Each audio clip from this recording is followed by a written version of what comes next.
오늘 말씀을 다 같이 한번 읽어봅시다. 앞에 보고 시작. 호렙으로 인도하신 하나님. 네, 하나님께서 엘리야를 어디로 인도하셨다고요? 예. 제 성경의 글씨가 이제 점점 조금씩 작아 보여요. 왜? 제가 아직 그런 애가 아닌데 하도 빽빽히 뭔가를 적어놔가지고 정신이 없어요. 읽다가 오늘은 드디어 우리 열왕기상 19장 호렙으로 인도하신 하나님이라는 제목을 가지고 여러분들과 하나님의 말씀을 나누려고 하는데요. 여러분 지난주에 열왕기상 18장의 말씀을 통해서 갈멜산 꼭대기에서 일어났던 일을 기억하고 계십니까? 벌써 잊어버리면 안 되는데요. 하나님께서 엘리야의 간구를 통해 뭘로 응답하신 거죠? 예, 불로 응답을 하셨습니다.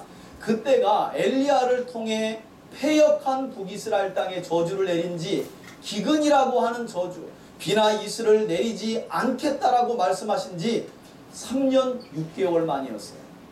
하나님은 스스로 그 백성을 불쌍히 여겨주심으로 갈멜산 꼭대기에서 이 땅에서 과연 누가 하나님인가 하는 타이틀을 엘리야를 통해 걸게 하시고 바알과 하나님과의 최종 한판 대결을 지난주 갈멜산 정상에서 벌이셨습니다. 바로 그곳에서 하나님께서는 하나님의 사람 엘리야 선지자의 기도에 대한 응답하심으로 여호와 그분이 이 땅에서 유일하신 신 바로 하나님이심과 그 하나님은 자기 백성 그러나 패역한 이스라엘의 마음을 회개시켜 돌이키고자 하늘로부터 큰 불을 내리심을 통해서 과연 정말 하나님만이 이 땅에서 유일하신 하나님이시구나 하는 사실을 함께 우리가 말씀을 통해서 확인해 보았습니다.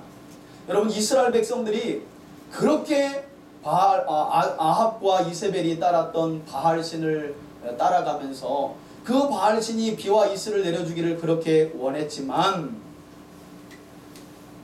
결국 바알과 아세라는 이스라엘 백성들에게 비를 내려주지 못했습니다.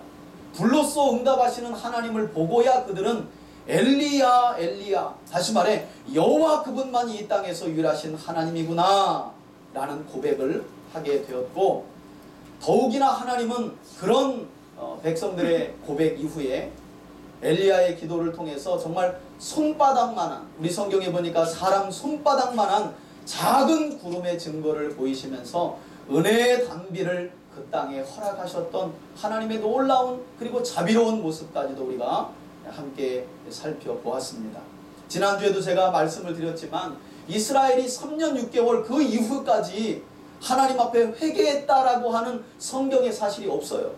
하나님이 그렇게 이슬과 비를 중동 땅에 내려주지 않았음에도 불구하고 그들은 여전히 바알을 섬겼고 바알을 쫓아갔어요.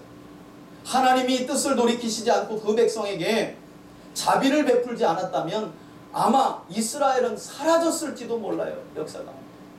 그러나 우리 하나님은 엘리야를 비롯한 또 오바댜가 숨겨놓은 100명을 비롯한 이제 오늘 말씀에서 나오는 바알에게 입맞추거나 무릎 꿇지 않은 7천의 하나님의 사람을 위해서 마침내 그 땅에 은혜의 단비를 내려주신 줄 믿습니다. 그러니 여러분 언제나 시대마다 하나님을 섬겼던 사람들은 대다수가 아니라는 사실을 확인할 수 있는 거죠. 소수라는 사실이에요. 왜 이렇게 하나님을 믿지 못할까? 교회들마다 왜 이렇게 큰 대형교회 몇몇 교회를 빼놓고 사람들이 없을까? 매번 시대마다 그랬다니까요. 역사가 그것을 우리에게 증명하고 있어요. 하나님의 교회에 하나님의 사람들이 많으면 얼마나 좋겠어요. 하나님을 섬기고 경배하고 찬양하는 사람들이 많으면 얼마나 좋겠냐고요. 그러나 시대마다 그런 시대는 거의 없었다고 보셔야 합니다. 한 가지 지난주 열왕기서의 기자가 갈멜산에서의 사건 이야기를 바로 열왕기상 18장 46절에서 마무리하는 내용을 보면 아주 흥미롭게 이야기의 끝을 맺고 있는 것을 볼 수 있는데요. 하나님께서 내려주신 큰 비를 뚫고 아합왕이 엘리야 선지자의 말을 따라서 그의 별궁이 있는 이스라엘로 마차에 올라서 마차를 몰고 막 별궁으로 갑니다. 지금으로 말하면 별장이에요. 왕의 별장이 있는 곳으로 엘리야 선지자가 먼저 마차를 타고 가라 그래요. 왜냐하면 이제 곧 하나님이 은혜의 단비를 내려주시는데 폭우를 내려주실 것이니 빨리 빗길에 막히지 않도록 달려가라고 엘리야가 아합 왕에게 지시를 했거든요. 모든 상황을 본 아합 왕은 엘리야의 지시를 따라 마차에 올라타서 이스라엘 별국으로 달려가게 됩니다. 그런데 한 가지 흥미로운 사실은 그의 갑자기 이 아합 왕이 자신의 별장인 이스라엘로 막 마차를 타고 달려가고 있는데 갑자기 그의 마차를 그것도 뛰면서 여호와의 능력을 받은 엘리야 선지자가 그 마차를 앞서 질러버리는 거예요. 지금으로 말하면 대통령 벤츠가 이제 이렇게 가고 있는데 저 같은 볼 것 없는 선지자가 벤츠를 앞질르면서 뛰면서 계속 노려보고 있는 거죠. 성경의 이야기는 이렇게 끝나는 거예요. 뭐 이렇게 끝나나. 그러나 제가 지난주에도 여러분들에게 이런 엘리야 선지자의 이상한 행동은 지난주에도 말씀드렸지만 마지막까지 하나님께서 악한 아합 왕의 마음을 돌이키시기 위해 마치 마지막으로 다시 한번 그에게 이 땅에서 유일하신 신은 누구라는 사실이요, 여호와 한 분뿐임을 마치 시위하듯이 강조하는 일종의 메시지가 담긴 시위적 행동이었다라고 제가 설명을 드렸습니다. 하나님께서는 그렇게 해서라도, 그럼 내용이 이상하잖아요. 아합은 마차를 막 타고 가고 있는데 갑자기 여호와의 능력이 엘리야에게 임하고 엘리야는 그 마차를 막 질러가면서 마차에 탄 아합을 막 노려보고 막 같이 달려가요. 이야기는 그렇게 끝나버리는 거예요. 참 내용이 아이러니하잖아요. 그런데 알고 보니 하나님이 그 이후에 벌어질 일들을 염려하셨다는 거예요. 이렇게 하여도 아합의 마음이 하나님께로 뭐예요? 돌이켜지질 않아요. 그래서 여러분, 제가 성경 강좌하면서 늘 여러분들에게 귀에 닳도록 하는 이야기가 뭡니까? 우리의 믿음이 하늘에서 내리는 불을 보면 지금보다 훨씬 더 뜨거운 믿음으로 하나님을 사랑할 것 같아요. 그러나 그렇지 않다는 거예요. 기적이나 표적은 절대 건강한 신앙을 만들어내지 못한다는 사실. 하나님의 살아계심 정도, 그건 체험을 통해 깨트려 주심으로 알게 되죠. 그게 불의 기적이고 비의 기적이에요. 그러나 불비를 받다고 해서 하나님을 경외하는 마음이 스스로 생겨 하나님을 사랑하게 되느냐? 그것은 아니라는 거예요. 하나님이 그걸 아신 거죠. 불로 임하신 엘리야 여호와 그분이 하나님이시라는 사실을 아합이 봤지만 그가 그렇게 하나님께로 돌이키지 않을 것을 아시고 마지막 시위하듯 엘리야에게 능력을 부어 달려가도록 하면서 마차를 타고 빗길에 애쓰며 달려가는 이 아합 왕을 노려보게 하신 거예요. 여호와 그가 한 분임을 넌 꼭 잊지 말아라. 그런데 아니나 다를까, 여러분, 이처럼 이스라엘 별국으로 마차를 몰면서 달려가는 아합 왕에게 하나님께서는 엘리야 선지자를 통해 이런 아주 특별한 이런 걸 예조라고 해요. 예조. 말로 하는 설교가 아니라 뭐예요? 행동으로 보이는 걸 예조라고 해요. 앞으로 일어날 징조에 대한 어떤 하나님의 메시지를 예조라고 합니다. 이런 특별한 예조를 통해서 마지막까지 그에게 메시지를 주셨건만 결국 우리가 함께 오늘 살펴볼 열왕기상 19장의 말씀을 보면 결국 상황이 어떻게 반전이 되느냐. 여러분 19장 1절 말씀을 보세요. 드디어 이스라엘 별국에 도착한 누가요? 아합이, 이렇게 시작되잖아요. 그 뒷내용을 보니까 그가 자기 아내인 악녀 이세벨에게 조금 전 갈멜산에서 불이 임하고 그 불이 제단과 그리고 엘리야가 파놓은 도랑의 물과 흙과 모든 것을 태워버린 이후에 바알 선지자 450명을 백성들이 달려들어 기손시내에서 다 모조리 참수한 그 사건, 그야말로 이 땅에 여호와가 유일하신 하나님이라는 사실을 목격한 모든 이야기를 그의 아내인 악녀 이세벨에게 마치 고자질하듯 다 이야기를 하기 시작하는데요. 제가 읽겠습니다. 엘리야가 행한 모든 일과 그가 어떻게 바알을 따른 모든 선지자를 칼로 죽였는지를 자기 아내 누구에게요? 이세벨에게 말하니. 여러분 생각해 보세요.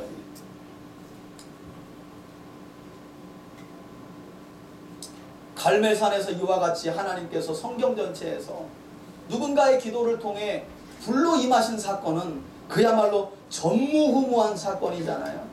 게다가 지금 북이스라엘 땅에는 은혜의 단비까지 그동안 아합을 비롯한 북이스라엘 백성들이 믿었던 바알 신이 비를 내려주는 것이 아니라 누가 내려주고 있는 거예요? 하나님이 내려주고 있지 않습니까?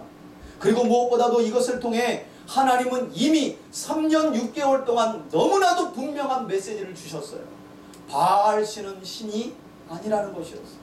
그의 무능함을 온 천하에, 그리고 갈멜산에서 불을 내려주심으로 너무나 명확하게 확증으로 보여주셨다는 거예요. 그런데 문제는 2절 말씀을 보니까 자기 남편 아합을 통해 그 모든 사건의 전말을 듣고 난 이 악녀 이세벨의 반응이 어땠느냐? 회개는커녕 2절 보십시오. 이세벨이 사신을, 자기 종을 엘리야 선지자에게 보내요. 아마 엘리야는 이세벨로부터 사신이 왔을 때 결국 이세벨도 아합으로부터 모든 이야기를 듣고 어떻게 했을 거라고요? 두 손 두 발 들고 회개함으로 바알신 섬기는 것을 내려놓고 내가 이제부터는 여호와를 섬기겠습니다 라는 아마 고백을 담은 사신이 왔을 거라고 생각했을 수도 있어요. 아니, 그 이후의 내용을 보면 충분히 엘리야는 그렇게 생각했을 수 있어요. 그것 때문에 낙심에 그만 빠져버리거든요. 그런데 이게 웬일입니까? 이 이세벨이 뭐라고 하는지 아십니까?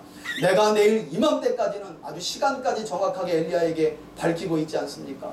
반드시 내가 엘리야 너의 생명을 내가 죽인 저 바알 선지자들과 같이 저 사람들 중 한 사람의 생명과 같게 하리라. 그렇게 하지 아니하면 여러분 뭐라고 맹세합니까? 신들이 내게 뭘 위에 몰려 벌 위에 벌을 내림이 마땅한지라. 저는 이런 내용을 읽으면서 아니, 아직도 믿고 의지할 신이 남아있는가? 그렇게 하나님이 3년 6개월 동안 피를 끊으시고 또 갈멜산에서 그렇게 춤을 추고 큰 소리를 부르지르며 온몸을 자해하며 바알신을 불렀는데 불을 내리지 못한 무능한 바알신이었음에도 불구하고 아직도 이세벨은 그 신을 의지하고 있구나. 돌이키지 않고 있구나. 사실 게임은 갈멜산에서 끝난 겁니다. 그런데 여러분, 사실 엘리야 선지자도 스스로 아합왕보다는요 누굴 더 두려워했느냐? 사실은요 엘리야 선지자도 두려워했던 것은 아합이 아니에요. 이세벨이었어요. 자, 왜 그런지 우리 한 장만 앞서 한번 가봅시다. 18장 여러분 3절을 한번 읽어봅시다. 4절을 봅시다. 4절 한번 읽겠습니다. 시작. 예, 거기까지만요. 여러분, 아합이 하나님의 사람들을 죽일 때가 아니라 누가요? 예, 13절에 한 번 더 나오죠. 한번 읽겠습니다. 시작. 예, 그러니까 여러분, 이제까지 하나님을 섬기는 사람들을 적극적으로 핍박했던 사람은 아합이에요? 이세벨이에요? 이세벨이었어요. 그런 이세벨이 지금 내일 이맘때까지 널 죽이지 않으면 내가 믿는 신들이 정말 내게 벌 위에 벌을 내릴 것이다 라고 말하고 있으니 엘리야가 얼마나 두려웠겠냐는 거예요. 사실 이 말씀은 한마디로 아합왕 당시 북이스라엘에 요즘에 많이 나오는 단어가 비선실세 아니에요. 비선실세가 아합이 아니라 누구였다는 거예요? 예, 이세벨이었다는 거예요. 최순실이 아니라. 이 북이스라엘 아합왕 당시 비선실세 누구라고요? 이사벨이라고 하는 이 이세벨이었어요. 악녀 중에 악녀죠. 그가 모든 것을 조종하고 자기 남편 아합왕을 아주 소나기에다 쥐고요 아주 쥐락펴락합니다.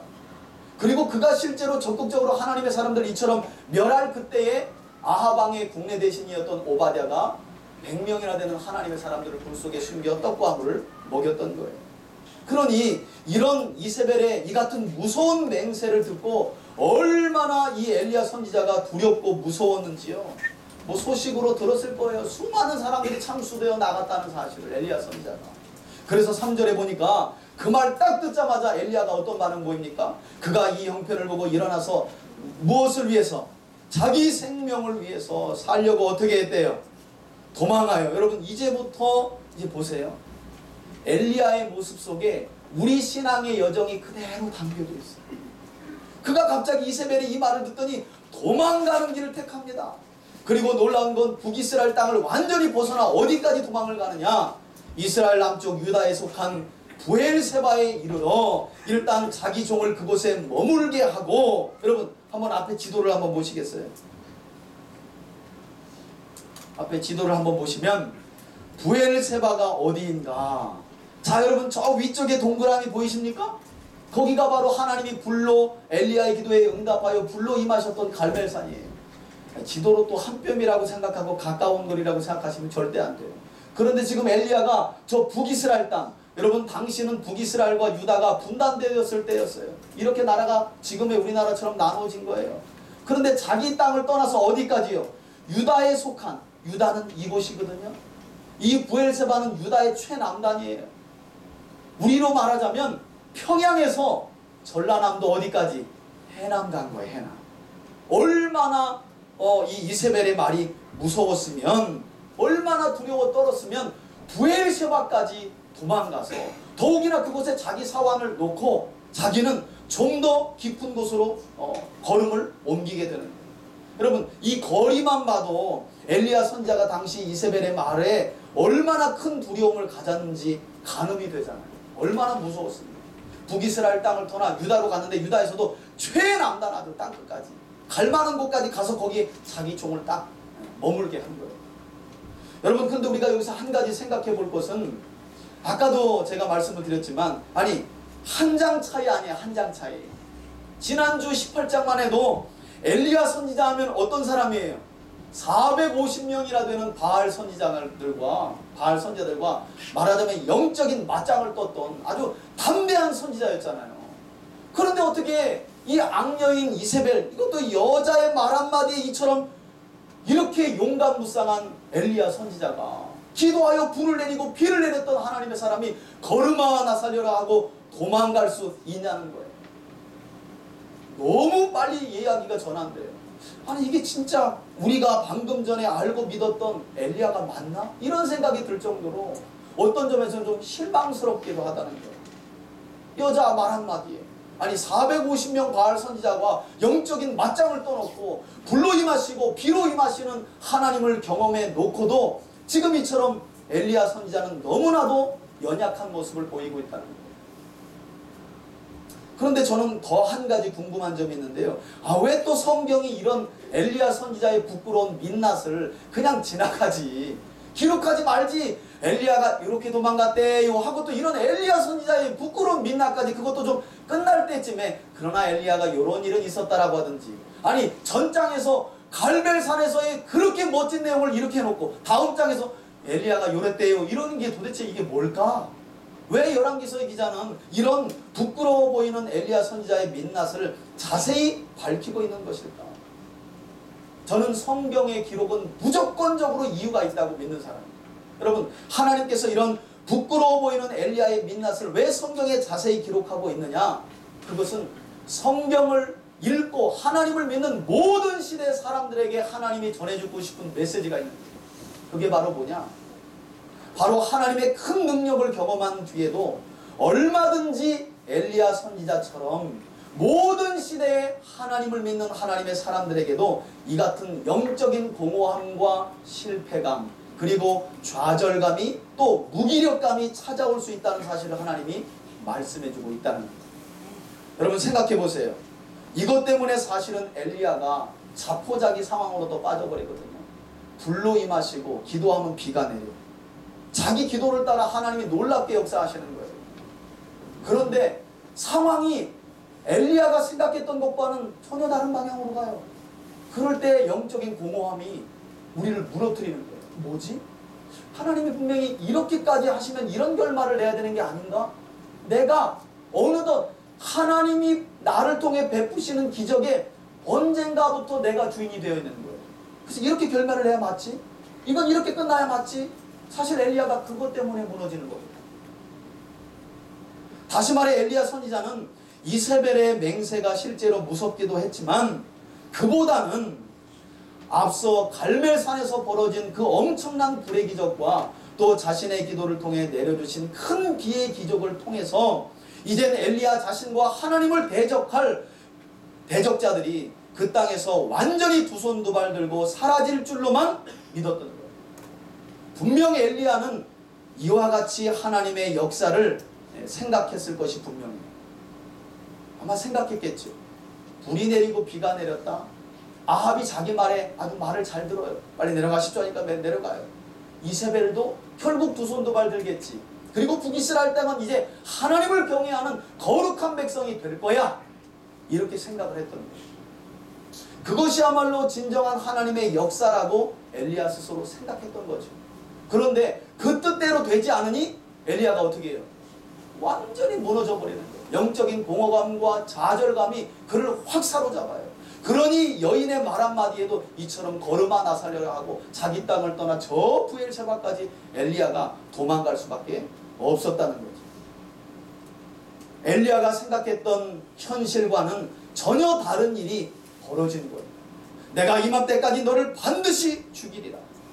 그러니 엘리야는 이처럼 영적인 공허함에 빠질 수밖에 없었다는 거죠.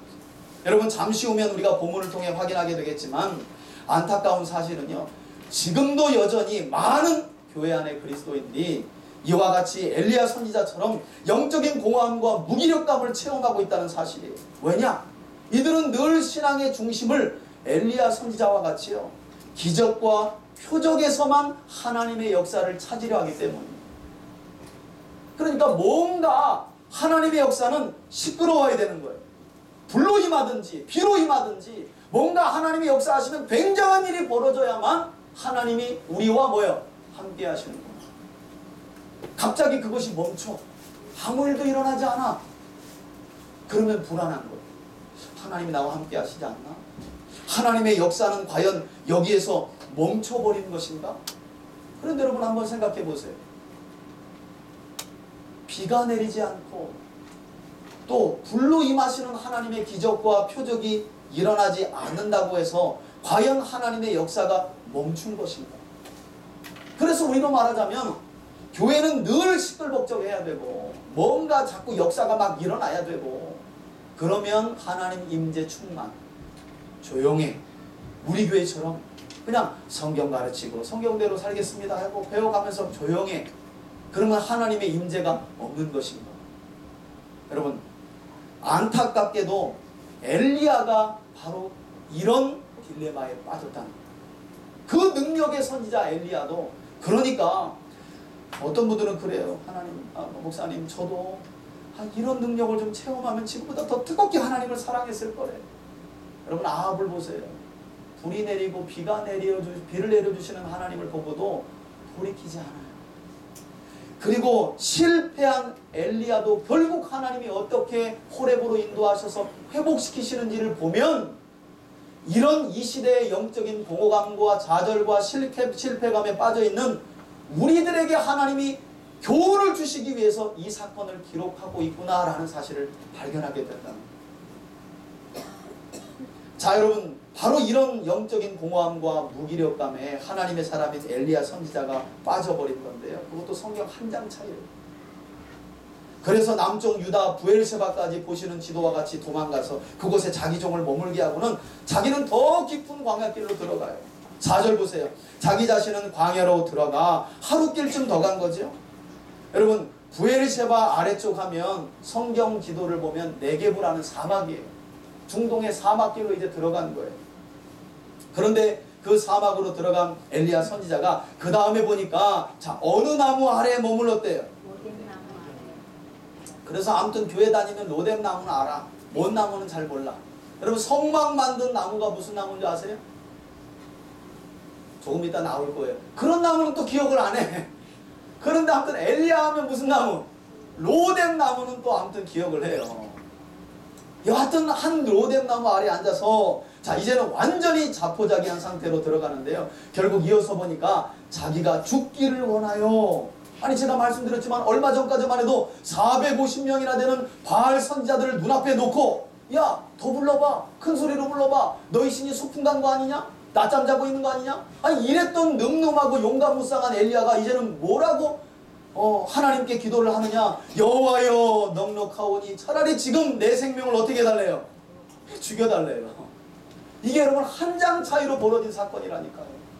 내 생명을 거두시옵소서. 나는 내 조상들보다 결코 낫지 못합니다 하고는 다시금 어느 나무 아래요? 로뎀 나무 아래에 자더니, 이랬더니 또 사람들이 참 이 로뎀 나무가 귀하네. 이렇게 힘들고 어렵고 지치고 영적인 공허함과 좌절과 실패감에 있는 이 로뎀, 이 엘리야를, 이 로뎀 나무가 쉴 자리를, 그늘을 마련해 줬구나. 그래서 제가 로뎀 나무를 여러분들에게 보여드려요. 앞에 한번 띄워줘 보세요. 여러분, 저쪽에 나무 보이나요? 저게 바로 성막을 만들었던 조각목이에요. 조각목. 자, 로뎀 나무는 어디 있어요? 요게 로뎀 나무예요. 여러분 보이시나요? 우리가 생각했던 나무하고는 전혀 다르죠? 그래서 저는 성지순례를 안 가봤지만 성지순례 갔다 오신 분들이 어떤 사진을 대부분 찍느냐? 요렇게 누워요. 그리고 머리를 여기다가 넣어요. 여기다. 그럼 제가 그 사진을 제가 알고 있는 목사님 중에서 상당히 많이 가지고 있습니다. 근데 우리는 저런 나무를 생각한 거야. 로뎀 나무를. 그러니까 무슨 교회도 나오고 로뎀 나무 교회. 기독교인이 카페를 차리면 무슨 카페도 나오고 로뎀 나무 카페. 왜? 지치고 영적인 공허함과 실패감에 있는 엘리야에게 쉴 곳을 줬다는 거야. 성경을 잘못 읽었어요.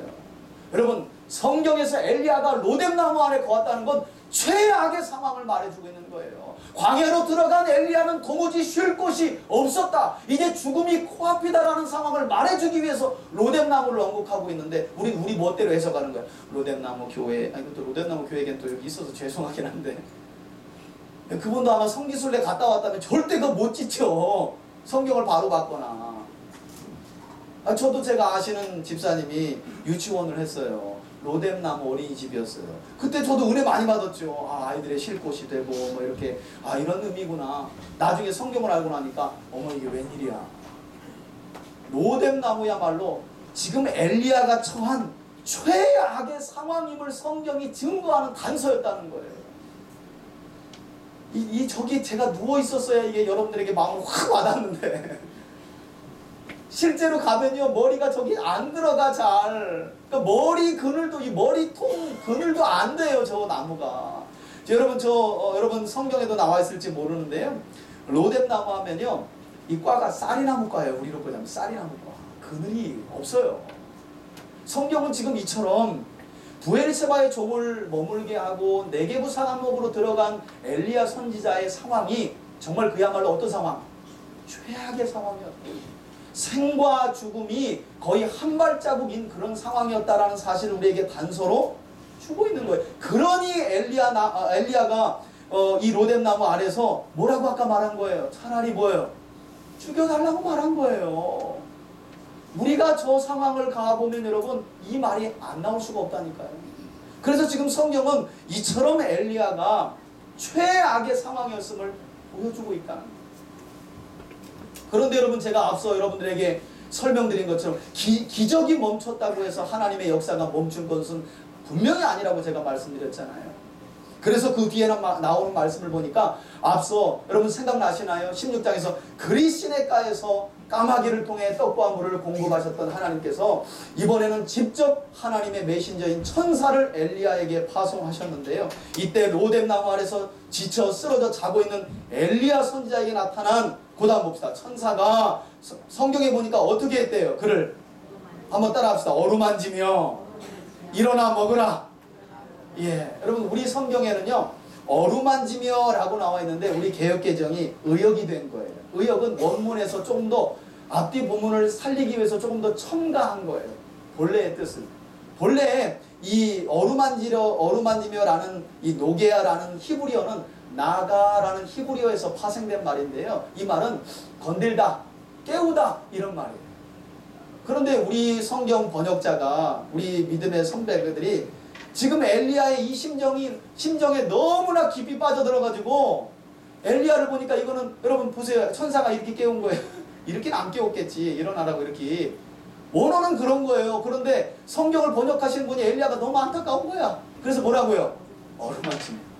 또 어루만진다는 표현을 하니까 하나님이 그 지쳐있는 엘리야를 대하는 그런 마음도 또 느껴지잖아요. 그래서 성경 기자, 우리 성경 번역자는요. 깨우다 이렇게 해야 사실은 맞는 말을 이 나가라는 히브리어를요 어루만지며 분위기상 그렇게 의역을 해놓은 거예요.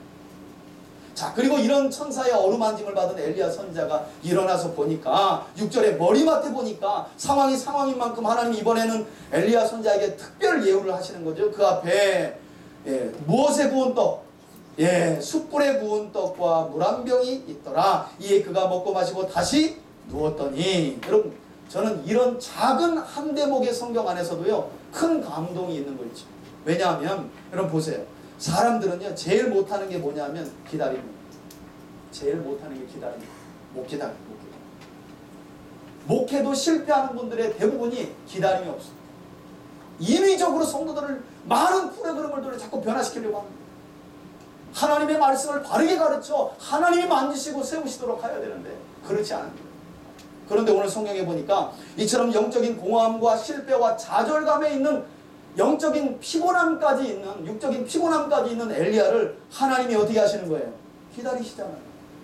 여러분, 하나님이 우리 사람을 만드신 분이기 때문에요, 지쳐있는데 야 지금 내가 얼마나 급한지 알아?